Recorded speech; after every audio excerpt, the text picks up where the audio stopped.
Welcome to The Romantic Side of Suspense with Sarah Hamaker. In each episode, she'll talk with your favorite romantic suspense authors. They will take you behind the scenes of the writing process, giving excerpts from their writing, and share stories about their writing life. Leave Me Alone by Julie B. Cosgrove. 4 days ago, the biggest worry Shannon faced was where Fluffy ate a fizzy antacid. Now, her husband may have lost his job. Her mentor is in hospice and wants her to locate her long-lost nephew. And the only one who may know where he might be is a wanted criminal who has chosen to disappear.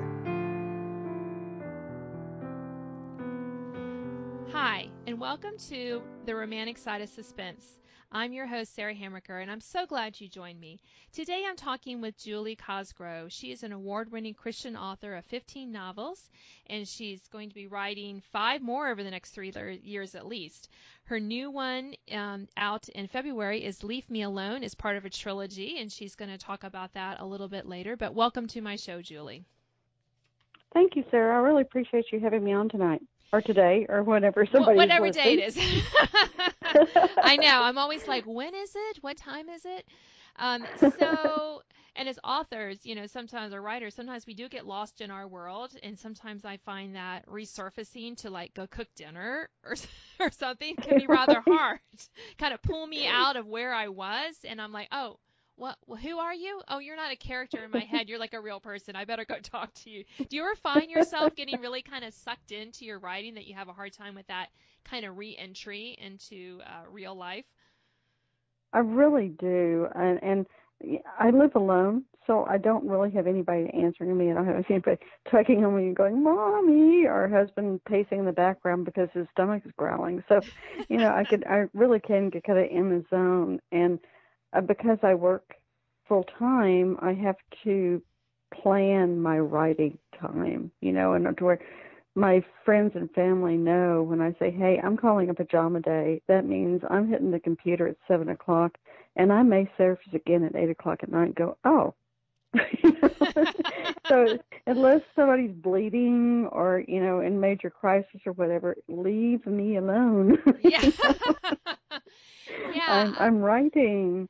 I hear you on that. And I think it can be hard when you're in that zone, whether the phone rings or, well, I have 3 cats, so sometimes they wander in and start meowing, Siamese, and they're like really loud. I had to lock them out of the room tonight, or we might hear them on the podcast. But yeah, you're like, oh, is that a sound in my head or that real?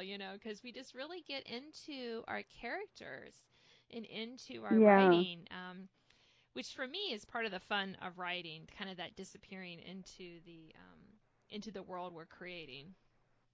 I totally agree with you, and I think it's kind of like if you've ever been in a really vivid dream and then somebody wakes you up, and it's kind of like that yank through the vortex, and that's the way it is to come out of your writing world back into the real world.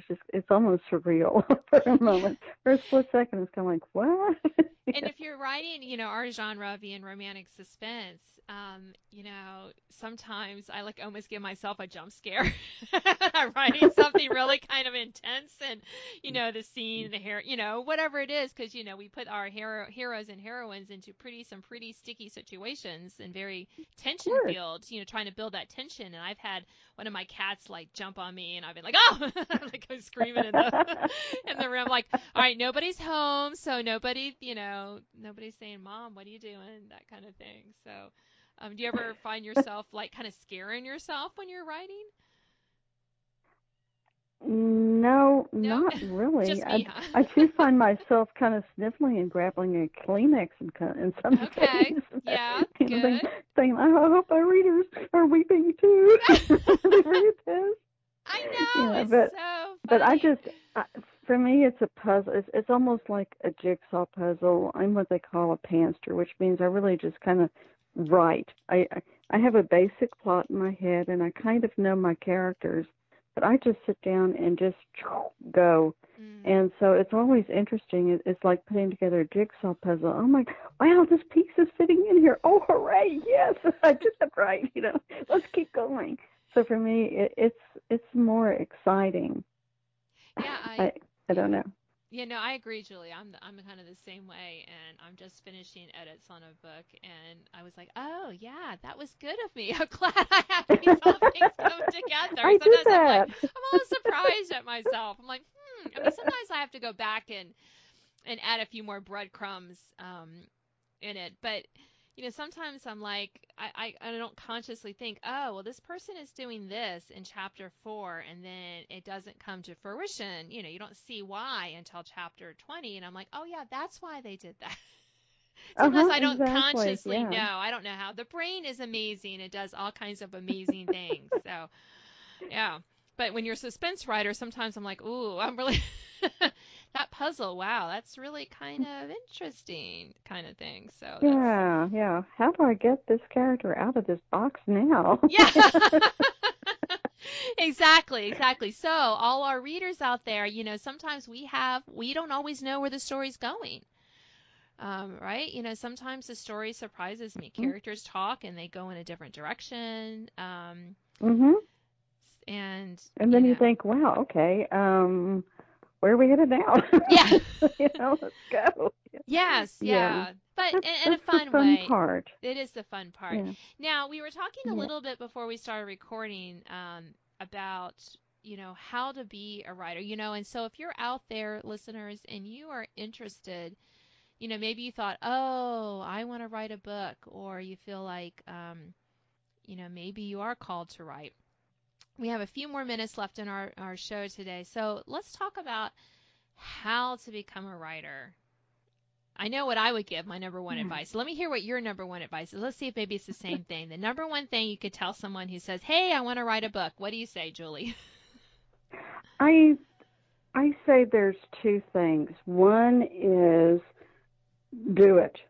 Yes. I mean, sit down and write and get it out, whether you're the old-fashioned pen and paper person or whether you're on the computer, just write. Don't worry about grammar. Don't worry about spelling. Don't worry about any punctuation or anything. Get the English teacher out of your head. That will all come later. Just get it out there, get it done, the end. And a lot of people, they keep going back and they keep going back and they try to rewrite. They try to rewrite and they never get to the end, because they're editing themselves. And you really don't know until you're at the end which you can go back and add to or take away from or whatever. So that's my first piece of advice. That's a good one. The second would be, that's a good one? Yeah, that's a good one. Yeah, it really is. That was I think the hardest thing for me in the beginning, because I wanted it to be so good that I was almost overzealous. Yes. And overcritical of myself. And I would keep getting stuck. And the way to unstick that is, like we were talking, just let your mind go with it. Let your characters speak to you, just go for it. Yeah. And don't worry about that stuff. That stuff is going to come later. And trust me, that's a whole nother ball of wax. So don't even go there yet. And then the other thing is to get into either in person or online, and you can Google them, you can find them everywhere. Find a really, really good, supportive critique group. And I wouldn't really call them a critique group. I would call them a support group.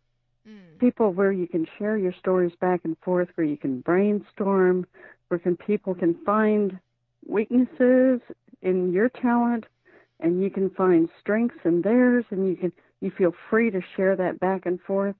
And what would be really, really great is if there was somebody in that group who was already published several times, so they could kind of guide the others through the ropes. I think that support is so, so very important, because a lot of people, our friends and families, just don't understand how our brains work. Yeah, and other writers do. And, right? Yeah, it is. It is. I happen to be married to a writer similar editor writer and association world, similar things. So Yeah. he kind of gets. He doesn't get fiction though, my husband. So fiction is different than nonfiction. Okay, I mean it just is a whole different way to write. But it's so true that we really need. I mean, your family needs to be supportive. I mean that's true because we can't just write. In a vacuum, but it is important to connect with other writers and to have that kind of sense of community. Because frankly, it's when I know, my critique group that we're in, and I know that, hey, I owe them something. So that means I better have something to, or I better have a good reason why I don't. It's accountability and it's camaraderie and, and you grow together. And that's so important. And then the final thing is after you've typed the end, or who does that anymore, but you know what I mean. Oh, I always do because it's so satisfying. Find somebody and pay them well. Find a really, really good content editor, and by that I mean somebody that will read it through from page 1 to page whatever, and say, in chapter 4, Joni, this just doesn't sound like something she would do. Or what, or wait a minute, I thought Mrs. Smith was 72, and in chapter 14 you say she was 86. I mean, little stuff like that you don't pick up. A good content editor will tell you, your pet phrase is she turned her head. And, I think your main character has whiplash right now because she's turned her head 15 times and I'm in chapter 20, Yeah. I mean, there's little things like that we don't pick up. A really, really good editor does. And it takes a tough skin on the writer to hear stuff like that. But the editor wants the book to shine, just like you. So just consider that you've written the rough diamond and the editor's out there with the grinding, polishing it and making it, and knowing what direction would reflect the light better. And it's a tough process, it's tension, but it is really, really worth it. So that would be my third and probably final advice. We could go on to another question. That's such great advice because we all have our pet phrases. We all have the things that we can't see, and having someone else, point those out to us can be great. Now, we are at the end of our time. So is there anything else you would like to mention before we close this podcast, Julie? We have chatted, haven't we? We have. Basically, if anybody's interested in suspense romance, I write that in mystery. And in all of my mysteries, there's a touch of romance because I just feel that a romance in a suspense is kind of like adding hot sauce to your taco meat. It just spices it up a little bit. And it also gives an insight into your character. If you can get into the character's feelings, then readers feel like they know them better. And romance is all about feelings. Yes. So my website is www, of course, and then my name, Julie, middle initial B, Cosgrove, COSGROVE.com. And you can preview all of my books. I have 2 mystery series right now. And Leave Me Alone is book number 3 in the Relatively Seeking series. You think of our family trees and leaves, so they all have that theme. And I would just appreciate it. People would check it out and leave me a note. Tell me that they liked it or tell me what they don't like. I would really greatly appreciate that. Every writer does. Great. Leave reviews. Please leave reviews. Nobody knows how important that is, but it is very, very important. Great. Well, thank you so much for being with me today, Julie. Thank you, Sarah. I really appreciate you taking the time out to have me on. It was really great meeting you. Thanks. So you've been listening to The Romantic Side of Suspense. I'm your host, Sarah Hamaker. I've been talking to Julie Cosgrove today. She's an award-winning Christian author of 15 novels, and her one out this year, in February this year, was Leave Me Alone. You can find out how to connect with Julie in the bio attached to this podcast, and I hope you join me next time.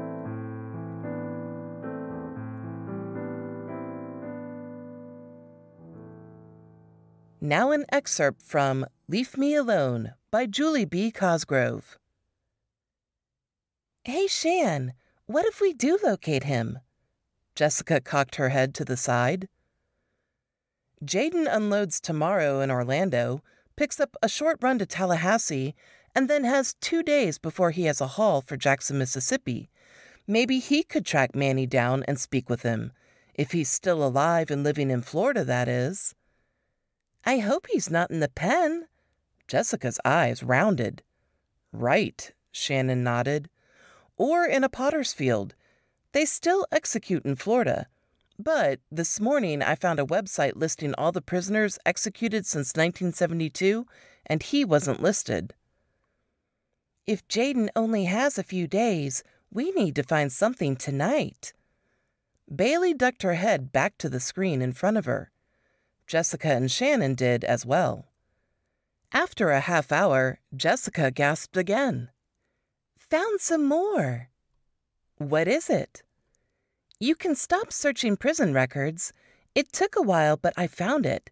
It's in the police report from the newspaper dated August 2nd, 1988. She tapped her screen. Manuel Anderson has been released from custody following his cooperation in revealing information regarding the convenience store robbery, which resulted in the murder of Joaquin Guerra. Shannon slapped her hand to her chest. Well, what do you know? We aren't investigating a murderer after all. That's a relief. Mrs. Perkins will be thrilled. Her friends let out a sigh at the same time. So why haven't I had much luck locating anyone by that name that's in his early 60s? Shannon glanced at each of her friends, whose expressions appeared as clueless as she felt. Bailey set her computer aside. What if he went into witness protection? The blood rushed to Shannon's feet. Oh, girl, don't go there. Please. Thanks for listening to The Romantic Side of Suspense with Sarah Hamaker.